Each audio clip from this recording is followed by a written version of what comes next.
भगवत कृपा से आज वो टॉप नृत्याओं में एक नृत्यांगनी बनी और बहुत अच्छा कथक नृत्य करती है और संस्कार भी उसमें इतने हैं कि वो सबका आदर सम्मान भी करती है और आगे भी बढ़ा, परिवार का नाम रोशन भी किया और धर्म को भी धारण किया। इसलिए अपने जीवन में पुत्र को सुपुत्र बनाइए। बोलिए जगदम्ब मात की जय हो, महिषासुरमर्दिनी मैया की जय हो। मैं क्यों बोलूं, मैं क्यों बोलूं, मैं क्यों बोलूं जय माता की। अपना मन इतना तीव्र करिए।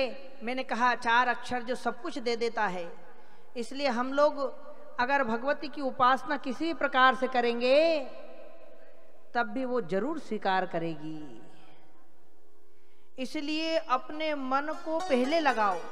हमारे यहाँ कहा है कि मन ही बंधन का, मन ही मुक्ति का कारण है।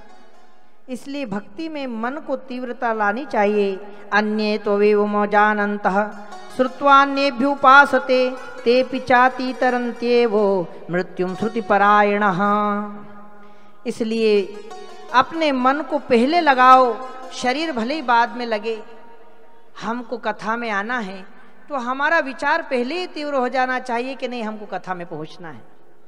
अगर हम लोग जिस समय हमारे घर में रहते हुए भी विचार कर लेते हैं कि हमको कथा में जाना है, हमको मंदिर में जाना है, हमको भागवत में जाना है, उस विचार करने मात्र से उसी समय कथा श्रवण करने का फल आपको प्राप्त हो जाता है। बोली जगदम्ब मात की जय हो। राजोवाच, जगदम्बा राजराजेश्वरी की महिमा में राजा जन्मेजय महाराज प्रश्न करते हैं व्यास जी महाराज से, योगेश्वर्याः प्रभावोऽयं कथितश्चाति विस्तरात् ब्रूहि तच्चरितं स्वामिन् श्रोतुं कौतूहलं मम। महादेवी प्रभावं वै श्रोतुको नाभिवाञ्छसि यो जानाति जगत् सर्वं तदुत्पन्नं चराचरम्। बोले हे व्यास जी महाराज, मैं आपसे प्रश्न करता हूँ कि मुझे महामाया का चरित्र कहिए, मेरी बड़ी उत्सुकता है। व्यास जी महाराज कहने लगे कि एक बार दैत्य नरेश महिषासुर का जब अत्याचार अधिक बढ़ गया तब उसने देवताओं पर आक्रमण कर दिया। ये बात प्रारंभ करते ही जन्मेजय महाराज ने कहा कि प्रभु ये कौन था महिषासुर और इसकी उत्पत्ति कैसे हुई। तब व्यास जी महाराज ने कहा, दनो पुत्रो महाराज विख्यातो क्षितिमंडले रंभश्चैव करंभश्च द्वावास्ताम दानवोत्तमो। कहा कि ये महाराज दनु के रंभ और करंभ नामक 2 पुत्र थे दनु महाराज के, और वे दोनों ही पुत्र दानव श्रेष्ठ थे, भूमंडल पर बहुत प्रसिद्ध थे, पर वो संतानहीन थे, उनको कोई संतान नहीं थी। एक बार रंभ ने तपस्या की अग्निदेव को प्रसन्न करने के लिए, परंतु अग्निदेव बोले, हे दैत्य, तुम मेरी उपासना क्यों इतनी दुष्कर्म और कितनी कठिनता से उपासना में लगे? क्योंकि रंभ उपासना करते करते जब भगवान अग्नि प्रकट नहीं हुए तो उसने विचार किया, मैं अपनी गर्दन काटकर और अब कुंड में अग्नि में स्वाहा कर दूंगा। ऐसा विचार कर वो अपनी गर्दन काटने ही जा रहा था, पर अग्निदेव ने उसने रोक लिया। कहा, ये दुस्साध्य कर्म है, इसके कारण करने के लिए तुम कैसे तैयार हो गए? तुम्हारा कल्याण हो, तुमने मेरा होम किया है, यज्ञ किया है, तच्छ्रुत्वा वचनं रंभ पावकस्य सुभाषितं ततो ब्रवीद्वचो रंभस् त्यक्त्वा केशकलापकम्। अग्निदेव प्रसन्न हो गए। वर मांगने के लिए अग्निदेव ने कहा,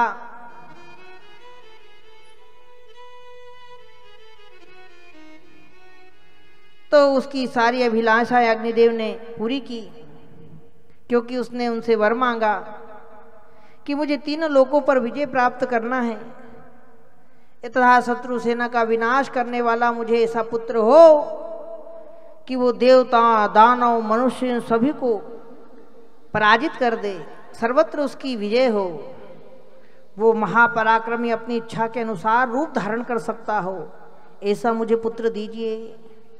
अजेय सर्वथा स्यात् देवदानवमानकै कामरूपी महावीर्यः सर्वलोकाभिवन्दितः।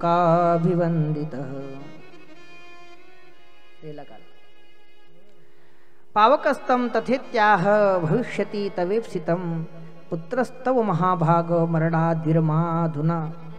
हे महाभाग, हे रंभ, जिस भी स्त्री के प्रति तुम्हारे मन में आसक्ति भाव आ जाएगा, उसी से तुम महाबलशाली पुत्र उत्पन्न कर पाओगे। जाओ, मैं तुम्हें आज्ञा देता हूं।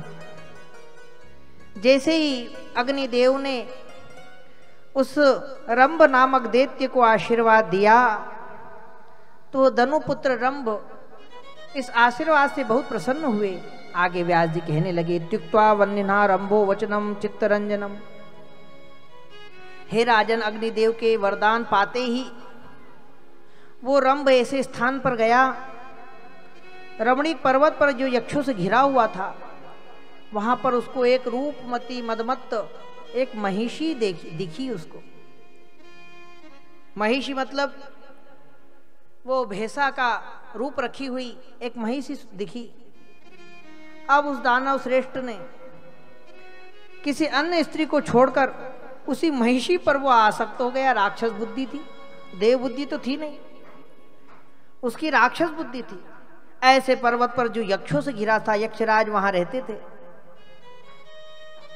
ऐसे वन में तो उसको पशु ही मिलेंगे, वो पशु में ही आसक्त हो गया, क्योंकि उसने पुत्र प्राप्ति का वरदान मांगा। अब वो रंभासुर ने उस महिषी को देखा तो स्वयं भी एक महिष का रूप धारण कर लिया, स्वयं भी भैंसे का रूप धारण कर लिया और उस महिषी के पीछे भागा। अब वो महिषी उसको देखकर भागी। रंभोपि गमनम चक्रे भवितव्य प्रणोदितः सतु गर्भवती जाता महिषी तस्य वीरितः। अब वो तत्पश्चात उसके साथ उस रमण करने लगा और रमण करते करते उसको पाताल लोक में भी ले गया। महिषों ने अपने अनुकूल प्रियतमा की रक्षा करता हुआ सुखपूर्वक रहने लगा। अब एक दिन एक दूसरे महिष ने कामासक्त होकर उस महिषी को दौड़ा लिया। ये देखकर वो दानव रंभ वहां आकर उसे मारने के लिए दौड़ा, तो अपनी रक्षा के लिए रंभ उस महिष पर कठोर प्रहार किया। उस कामातुर महिष ने भी अपनी सींगों से रंभ पर आक्रमण कर दिया। अब दोनों महिषों में युद्ध होने लगा। अब वो जो कामासक्त महिष था उसने रंभ को मार दिया। अब जैसे ही उसका पति मरा तो वो जो महिषी थी वो शोक से व्याकुल होकर वहां से भागी बेचारी, और वो कामासक्त महिष भी उसके पीछे लग गया। अब वो मदोन्मत्त कामासक्त महिष जब उसके पीछे पीछे दौड़ा तो ये महिषी एक यक्षों के घेरे हुए एक पर्वत पर जा चली गई। यक्षों ने उसकी रक्षा भी की। यक्षों ने युद्ध किया उस महिष के साथ जो कामासक्त था, लेकिन वहीं पर अग्नि जल रही थी, जंगल में आग लगी हुई थी। महिषी ने सोचा कि अब ये कामासक्त महिष मेरे पति को भी इसने मार दिया, अब ना जाने मेरा क्या करेगा। तो वो एक गर्भिणी थी।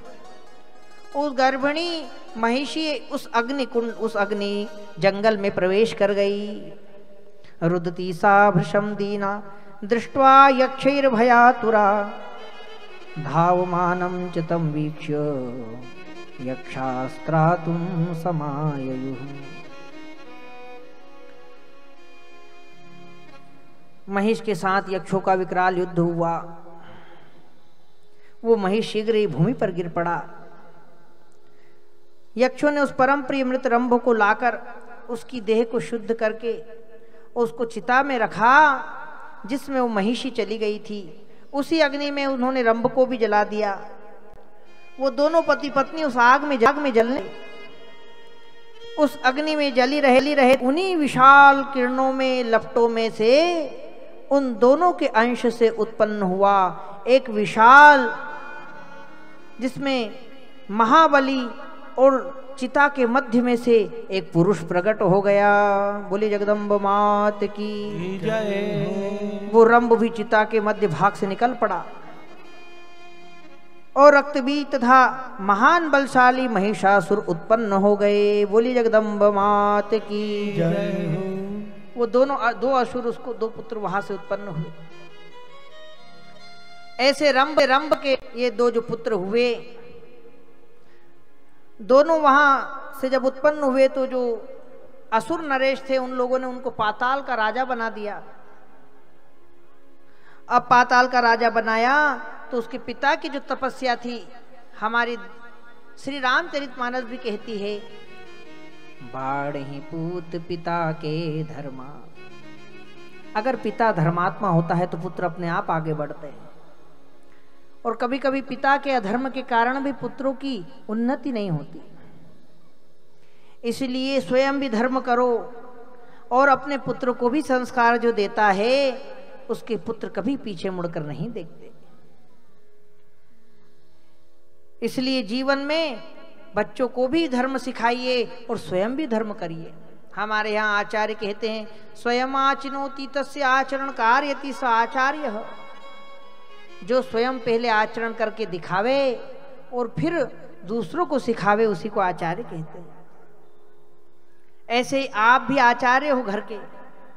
इसलिए आप बच्चों को जब स्वयं पूजा पाठ, मंदिर जाना, भगवान का नाम लेना आप स्वयं करोगे, तब आपके बच्चे आपकी देखा देखी अपने आप सीख जाएंगे। बोली जगदम्ब मात की जय। अब हम करते क्या है, तो अपना तो कुछ करते नहीं है और बच्चों के ऊपर दबाव देते हैं कि जा मंदिर तो कम से कम चला जा, मुझसे तो बनती नहीं, तू ही चला जा, आरती में जाया कर। और वो मन मन में कहता है कि मैंने तो कभी मेरे घर वालों को जाते देखा नहीं, मेरे पीछे पड़े रहते हैं भैया। इसलिए पहले आप सत्कर्म करो, फिर आपको देखकर वो आधा सीखेगा, लेकिन उसको जब इस विद्या का पूर्ण ज्ञान होगा तब वो अपने आप उसको पूरा कर लेगा।